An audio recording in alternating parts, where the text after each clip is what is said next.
my pleasure to introduce Dr. Jeremiah Brown.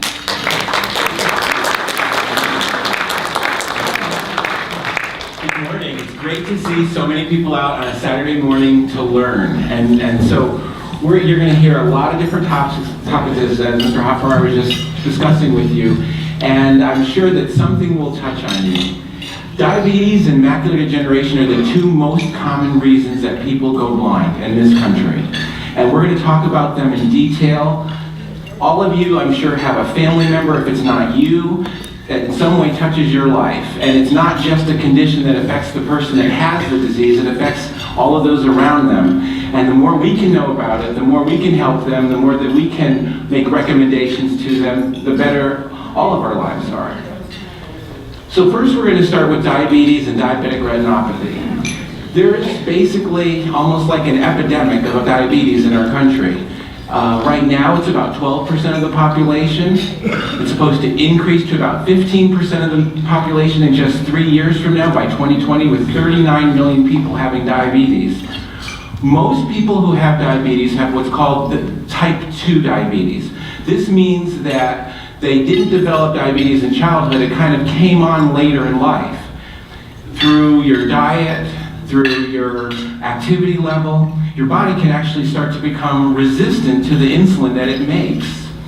That type 2 is the most important type because, number one, it's the biggest number, and it's also preventable. We're going to be hearing about diet and how diet can influence this as the morning goes along. Most people who have diabetes, this is where it affects what we're talking about today, get diabetic retinopathy. And it just matters how many years you've had it. I've had patients say to me, my blood sugars are under control, why is this happening to me? Of course you want your blood sugars under control, of course you want to exercise, but it's just the nature of the disease that if you have diabetes for long enough, the elevated blood sugars, even though they're, quote, in control, they fluctuate, and those blood sugars will affect the blood vessels, which affect the entire body. As we were saying, diabetes is the leading cause of blindness in the younger age groups, age 20 to 65. About a third of people, if you just look at everyone with diabetes, have some level of retinopathy, and that costs our country about $250 billion. And you can see these numbers down at the bottom where each column is going further into the future, with the blue being 2010, 2030, 2050. Just the amount that it's costing us as a society is increasing. So why does the retinopathy develop? Why does diabetes affect your eyes? Elevated blood sugars cause damage to the very small blood vessels in the eye, the capillaries. When these little capillaries have damage, they start to dilate, and we get these little dilations called microaneurysms. These microaneurysms can then become leaky. So this is a slide where they digested away the retina, and just to show you the network of blood vessels that's all through your retina. And I'm going to show you some pictures of the retina, but I just wanted to give you this to understand what diabetes is doing. So these little lines here are the capillaries, and these little dilations are what's called microaneurysms. It's a little outpouching from the wall of the blood vessel. And that's where the leakage begins. That same process is happening everywhere in the body. So it's happening in the feet, which affects the circulation to the feet, which can lead to ulcers.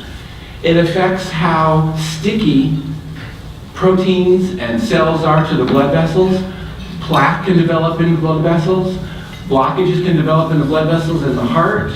And you can have stroke from blockages in blood vessels. So all of these things go up in risk when you have diabetes. What do we want to do? We want to control our blood sugar levels. I kind of started out by saying, the person who comes in saying, I've got everything in control, why is this happening to me? That person who has everything in control, they probably had a very long period where they didn't have any effects from their diabetes. So having it under control will prolong the time it takes for these things to happen to you. So controlling your blood sugar level, you want to know what your A1C level is. Ask your doctor. The A1C gives the doctor an idea of how well your blood sugar is under control for the last 3 months. Just knowing what it is every day is helpful, but it's not necessarily accurate, depending on what time of the day you're checking, depending on how often you check. So the A1C gives an average over about 3 months, and you want to know what your numbers are, maybe a 6, a 7, a 10. You want it to be down in the 6s or lower to have fewer effects from the diabetes. You want to know what your cholesterol level is and your lipids, or at least know, are they doing well? At least to know those things, whether they're doing well. Controlling your blood pressure. Higher blood pressure, more of these same effects that we're going to talk about. You should have your eyes examined every year. As you're going to see, in the early stages of diabetic retinopathy, you don't realize that anything's happening. You don't want to wait until your vision's already blurry before you come in to say, oh, I think I have a problem. We want to catch it before your vision becomes blurry so that we can actually keep your vision as good as it is. That's why yearly exam is important. At your exam, they'll check your vision, they'll dilate your eyes, they'll check your eye pressure. These are all things that you don't get if you just have, say, a photo taken of your eye. Many primary care doctors are now taking photos of people's eyes. Great, it's a nice thing because so many people don't actually go in to get that eye exam. So by at least getting a photo of your eye, we can at least be able to say, yes or no, there's some retinopathy there.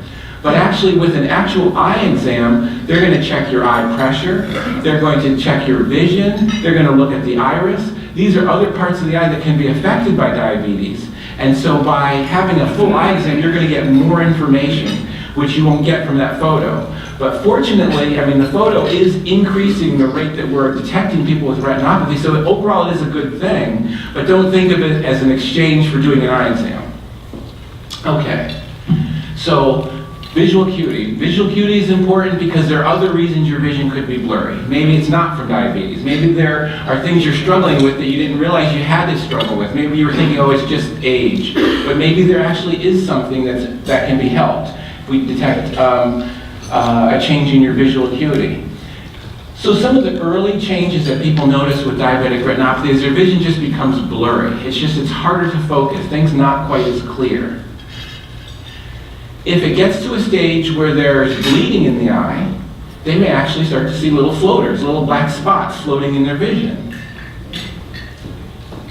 Second thing, checking the pressure. So I talked about why that's important.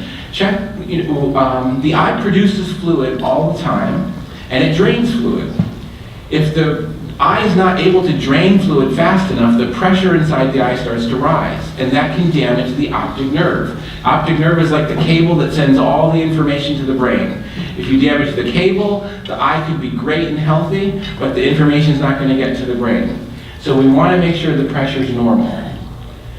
With the slit lamp exam, we can look at the front part of the eye and the back part of the eye. And what we're looking for there with diabetes is abnormal blood vessels that grow on the iris. You know, we're talking about how the sugar damages the blood vessels in the retina. If the blood vessels have damage and they're not circulating properly, the retina sends out a chemical signal saying, we need more oxygen. What does that do? It causes blood vessels to sprout.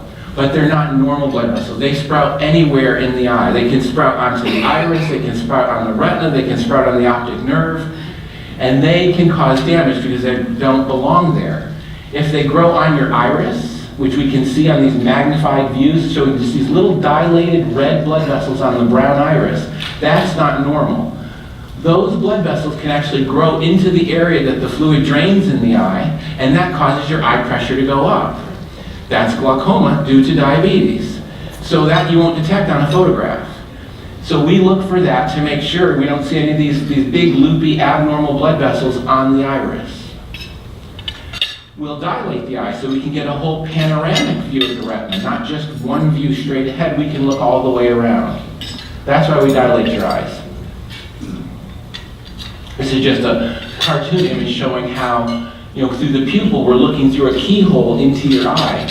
If we make that keyhole bigger, we can see further out to the periphery and see all the blood vessels in the retina and make sure there's no abnormalities.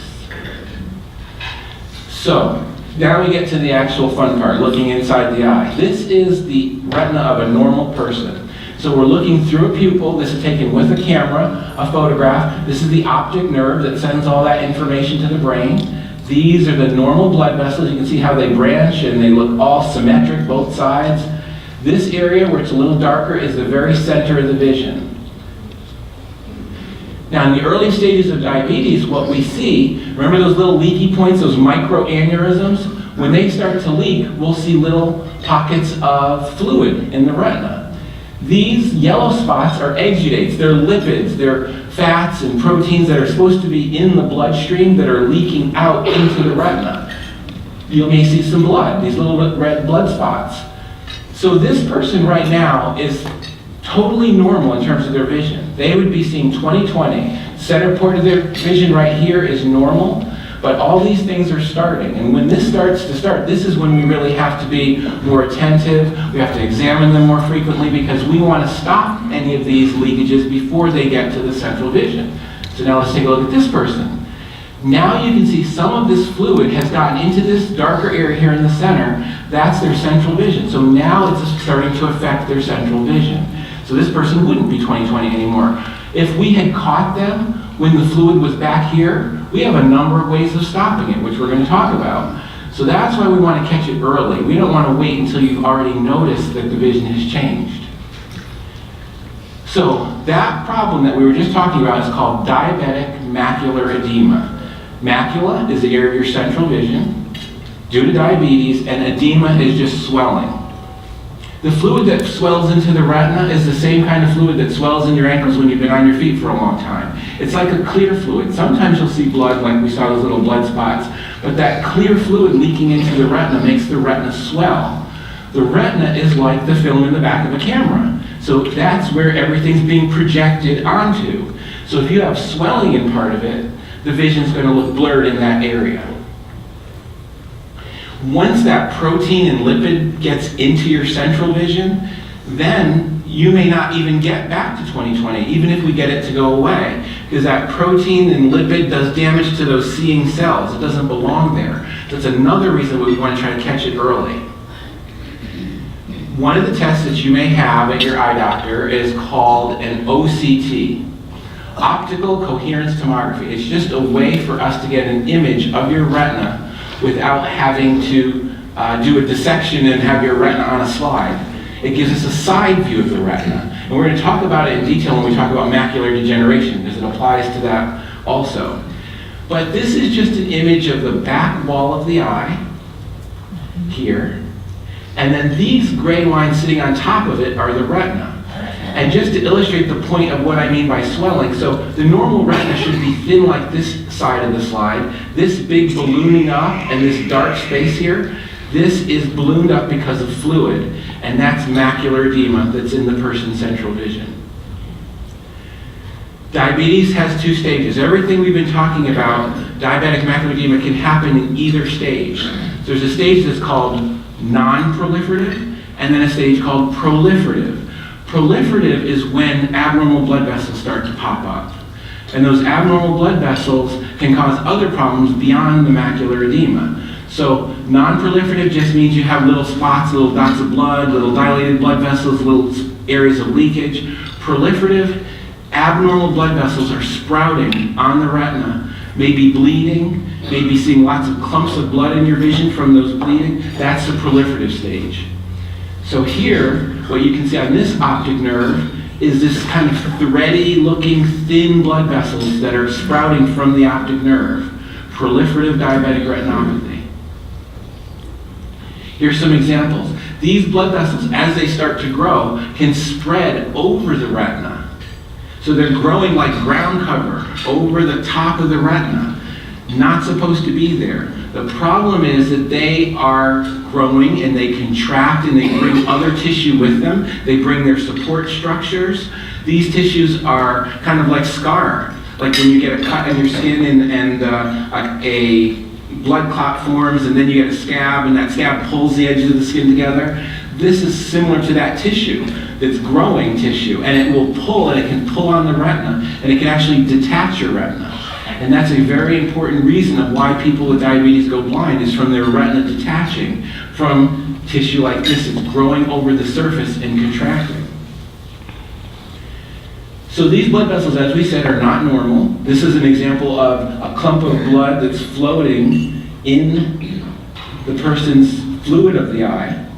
So they would see like this kind of circular, C-shaped clot floating in their vision. Every time they turn the head, they'd see that. And if they don't get anything done, they're going to start seeing more of those. Part of that evaluation when you're at your doctor is looking at the circulation of the eye, seeing where these problems are and how many problems there are. The test that's done for that is called a fluorescein angiogram. A dye is used, injected in a vein in the hand. The dye gets to the eye, and then a series of pictures are taken. And it will show what the circulation is like in the entire retina. So here's some images of that. So now this is a black and white image. Anything that's white is where there's dye. So this person has been sitting in front of the camera, they had the dye infusion, and a few seconds later, the dye starts to show up in the eye. Any of these little white dots here, these are those microaneurysms we were seeing earlier. Now, as they take pictures, they'll take pictures over about 5 to 10 minutes. As time goes on, we can see some more details. Now, this whole retina is filled with that capillary network like we saw in that early picture. But notice there's some areas where there's no blood vessels. So basically, the blood vessels in these areas are basically dead. They've died because of blockages due to diabetes, the blood sugars affecting the walls of the blood vessels, and they just stop working. This retina where there's no circulation is going to send out that chemical signal we were talking about. It's going to say, we're not getting enough oxygen. And that's what stimulates the abnormal blood vessels to grow, is that chemical signal. Same thing as, let's say you have a heart attack. Let's say you break your leg. Your body has a mechanism to say, the circulation here isn't any good. We need more blood vessels. And that's a good thing for healing tissue. We'll bring in new blood vessels. But in the eye, we don't want new blood vessels because they're not normal and they don't actually help.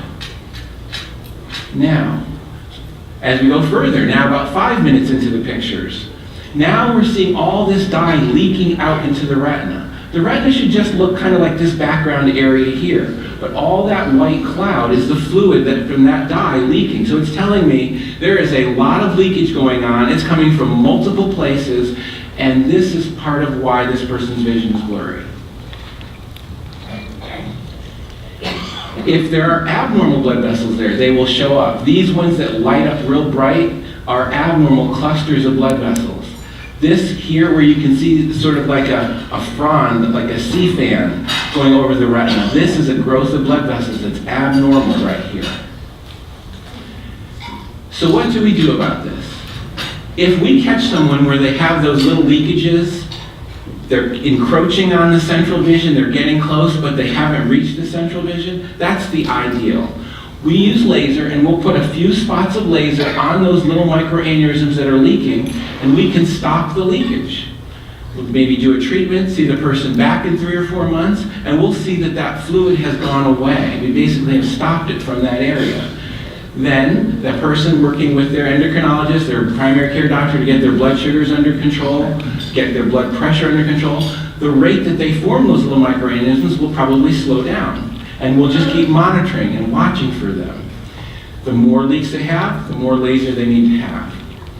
If they get to that stage where it's the proliferative stage, where there's abnormal blood vessels growing, we use a laser to the peripheral retina. Most of the places where the death to the blood vessels begins is way out at the ends of the blood vessel, way out at the edge, where out at the periphery in the retina where it's not as critical for your vision, but that retina is dying and it's sending out the signal. So we put basically a scatter of spots in the peripheral retina, and it decreases that signal, and the abnormal blood vessels, because they're not getting a signal to grow anymore, they just start to shrink and they go away. So this is a wide field angiogram where you can see this patient, they got one of these abnormal clusters of blood vessels way out in the periphery, which you wouldn't even see if you took a picture just of their central vision. But that's the beginning of it. So if we laser out here, we'll be able to get this spot to stop and prevent other spots from starting. So that's what it looks like in a real eye, where these laser spots are out in the periphery. And this is still kind of coning in on the central vision. This would go way out further from this image.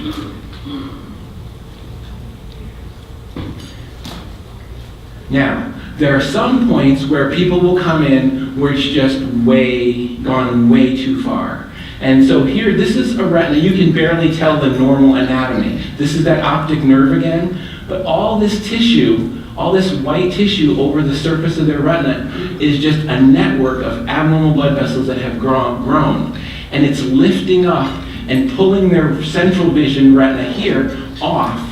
Basically, we call that a traction because it's pulling a traction retinal detachment. The retina is detaching due to tension from these abnormal blood vessels.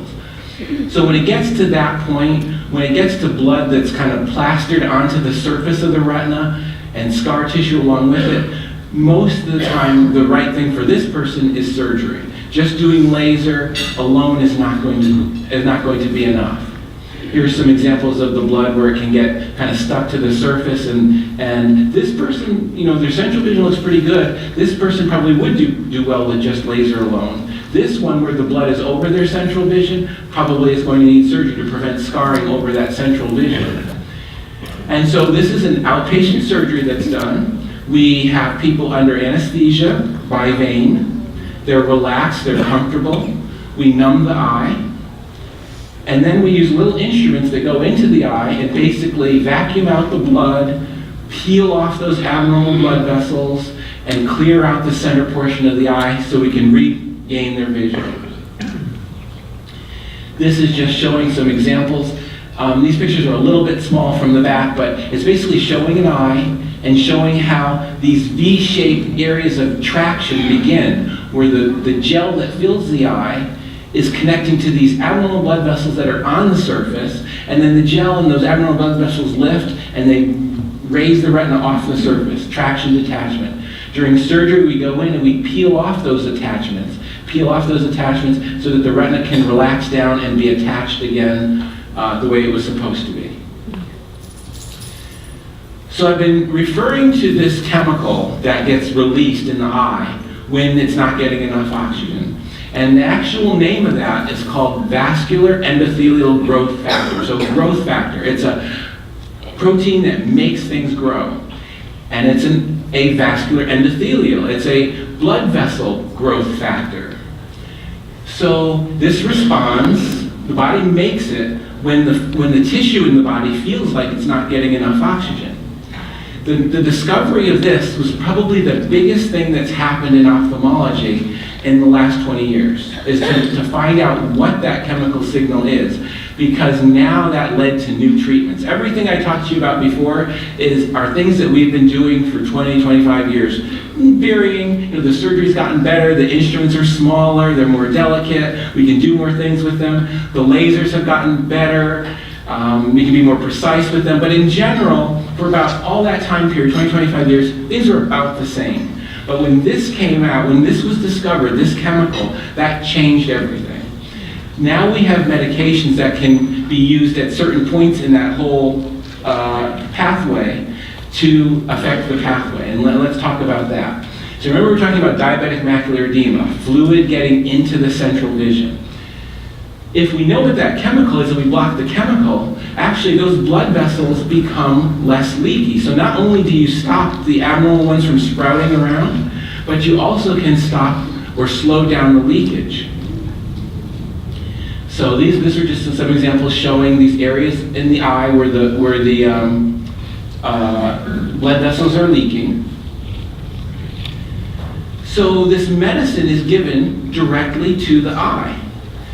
So now, especially in the case where the leaking spots are very close to the central vision and we don't want to laser to the person's central vision, we don't want them to have a permanent little blind spot in their central vision, we can use this medication. The medication is given directly to the eye, and I'm sure those of you who have macular degeneration have heard about this, where a medication is given directly to the eye. The amazing thing, it's the same medicine. And we're going to talk about that because the next talk's going to be talking about macular degeneration and why it's the same. But the same process is happening where these abnormal blood vessels are growing due to a sense that the eye's not getting enough oxygen. So what we do is we clean around the eye to sterilize, to prevent infection.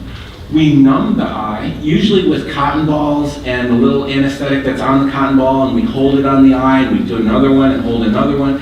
And over on the white of the eye, we get that area of the eye numb on the white over in the corner. Some people who are more sensitive, after doing that, we will maybe inject a little anesthetic on the surface, but most people don't even need that. Most people, just from the Q-tips and holding it there, will numb. So, and then we'll use a needle that has the medication in it and deliver it into the eye. The medicine goes down to the retina and the fluid stops leaking. This graph, which has a lot on it, I'm going to give you the important points. Over on the left side are the letters that the person can see on the chart, and on the bottom is length of time. The white line is what people would expect with normal treatment. So these are people where the fluid has already gotten into their central vision, and we're doing things to stop that leakage. Normally, patients may gain a few letters off of the baseline and gain over time, but it's a few letters of gain. We've stopped them from getting worse, but not a lot of gain. With the medication now, though, the yellow line arcing up shows what happens over 6 months, 2 years, 3 years. With getting that medication put in the eye, we're gaining many letters, 10, 11, 12 letters of vision on the eye chart. So a line on the eye chart has 5 letters. So if you gain 10 letters, you gain 2 lines of vision. So, and that is the average patient, and that's pretty reasonable to expect for most people, that if they have fluid in their central vision and they've lost vision, we can get back a lot of that vision by using this treatment. What's coming in the future is other medicines that work in this pathway the same way. Other medicines, it's being studied to make the same medicine in a drop form, pills. We talked about surgery and doing different types of procedures to try to help improve the retina, procedures to help relieve traction even maybe before it gets to that degree. That's being developed. And then a number of different types of medications that work in the pathway at different points to try to stop the leakage. So the take-home message is the future for patients with diabetic retinopathy is bright. Things are much better. The average person, I always will tell people in the first visit is, I'm sure you've heard about someone with diabetes going blind, and I'm sure you're scared about that right now. But really, if we stay on top of it, if we see you every year and we intervene when you need to be treated, that you shouldn't go blind. That people should not go blind from diabetes anymore. And you still hear about it, but it's when it's gone too far. So it is much easier to preserve someone's vision than to try to get it back once it's lost. And then know that once you have been told that you have retinopathy, some people, it's our psychological natural reaction. Some people, once they get told they have retinopathy, they don't want to go back the next year. They're afraid they're going to hear that it's gotten worse. But it is so much better, just go back. If your doctor has said, now I need to see you every 6 months because you're starting to show these signs, I want to catch it before it gets to your central vision, I want to see you every 6 months now, go every 6 months. That's the way to help keep your vision.